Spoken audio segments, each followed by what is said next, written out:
Click New Project, then input the effect. Link description, download below. Don't forget to subscribe. Tap Overlay, then input your video.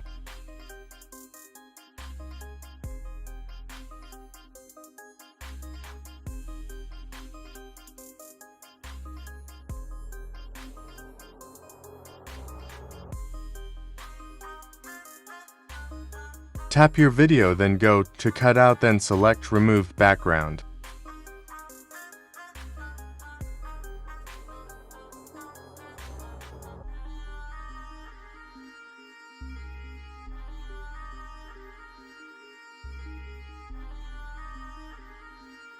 That's it guys, see you in my next tutorial.